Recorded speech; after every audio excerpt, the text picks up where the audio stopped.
Shalom, Bapak Ibu Saudara, sidang jemaat yang dikasihi berkati oleh Tuhan. Bertemu kembali kita dalam renungan malam Resort GKI Sampit, edisi Selasa tanggal 13 Januari tahun 2026. Hari ini nas bagi kita yaitu terdapat dalam Kisah Para Rasul pasal 8 ayat yang keempat sampai yang ke-13. Dalam hal ini saya akan bacakan ayat yang ke-10 sampai yang ke-11. Namun Bapak Ibu Saudara di rumah masing-masing boleh membaca firman Tuhan ini secara keseluruhan. Saya bacakan dimulai dari ayatnya yang ke-10. Semua orang besar kecil mengikuti dia dan berkata, orang ini adalah kuasa Allah yang terkenal sebagai kuasa besar. Dan mereka mengikutinya karena sudah lama ia mentakjubkan mereka oleh perbuatan sihirnya. Tetapi sekarang mereka percaya kepada Filipus yang memberitakan Injil tentang kerajaan Allah dan tentang nama Yesus Kristus. Dan mereka memberi diri mereka dibaptis, baik laki-laki maupun perempuan. Saya mengambil tema dalam renungan malam hari ini yaitu bersaksi tentang Tuhan dengan penuh keberanian. Bapak Ibu yang dikasihi dan diberkati oleh Tuhan, kekristenan yang kita jalani dan kita lakukan dan kita imani sampai saat ini tentu tidak lepas dari pekerjaan Tuhan melalui para hamba, para murid, misionaris, penginjil, pendeta, dan setiap orang yang terlibat di dalam pekerjaan gereja. Tentunya tidak sedikit dari mereka juga harus berkorban nyawa dan hidup demi untuk kabar baik itu sampai dan kita bisa jalani hari ini. Jika kita mengingat kembali sejarah dan juga mengenang bagaimana tantangan dan hambatan yang dihadapi oleh pekerja gereja pada saat itu tentulah bukan hal yang mudah. Namun dengan penuh keberanian, dengan penuh iman, dengan penuh kerinduan serta keyakinan apa yang sudah mereka jalani dan lakukan, tentulah upaya itu berdampak bagi kita sampai saat ini. Nah, Bapak Ibu Saudara, kehidupan kita di masa kini, sudahkah kita bersaksi tentang Tuhan dengan berani? Adakah di antara kita masih ragu atau malu mengungkapkan jati diri kita sebagai orang Kristen?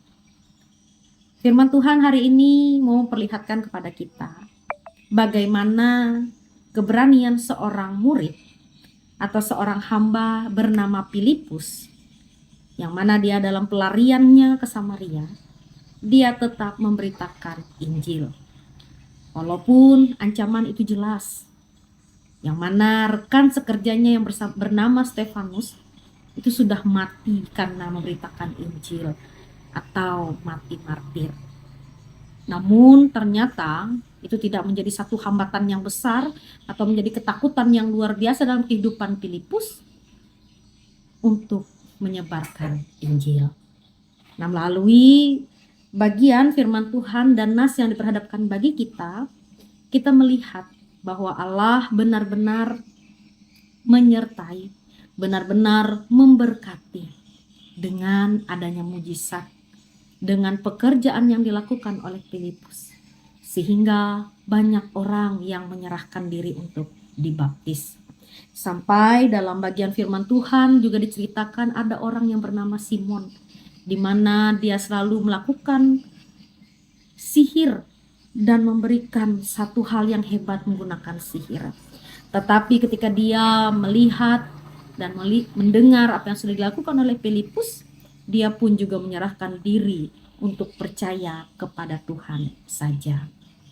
Bapak Ibu Saudara, firman Tuhan hari ini juga mengingatkan kita bahwa kita perlu dengan berani mengakui diri, iman percaya kita hanya kepada Kristus tanpa ragu dan malu. Kita juga harus sungguh-sungguh bersandar hanya pada kuasa Tuhan saja.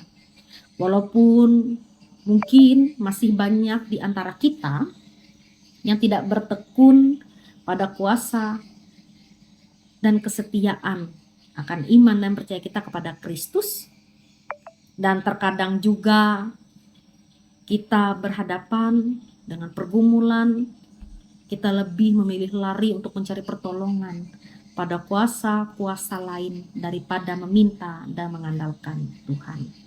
Kita melihat jika Simon saja yang awalnya mengandalkan kuasa sihir, kuasa di luar dari Tuhan, dia dapat berpaling dan meminta kepada Tuhan dan menyerahkan dirinya hanya kepada Tuhan. Tentulah kita mampu melakukan hal yang demikian juga. Biarlah yang sudah menjadi hasil pekerjaan para misionaris, penginjil, pekerja gereja di masa lampau menjadi kesukaan besar bagi kita pada saat ini. Karena itu, mari kita juga menjadi perpanjangan tangan Tuhan untuk memiliki keberanian memberitakan Injil di dalam kehidupan kita, di dalam kehidupan orang-orang di sekitar kita, dan biarlah kita pun hidup hanya oleh kasih dan anugerah Allah di dalam Yesus Kristus. Roh Kudus menolong kita untuk hidup di dalam firman-Nya. Amin. Mari kita berdoa. Terima kasih Tuhan karena Engkau sudah memberkati dan menolong kami untuk boleh kembali mendengarkan kebenaran firman Tuhan pada saat ini. Biarlah firman Tuhan itu boleh menjadi suluh pelita dalam kehidupan kami. Tuntun dan sertai kami Tuhan, kuasai dengan Roh Kudus agar kami senantiasa hidup berhikmat dan hidup di dalam firman-Mu. Mampukan kami untuk memiliki keberanian untuk memberitakan kabar baik. Dalam nama Tuhan Yesus Kristus kami berdoa. Amin.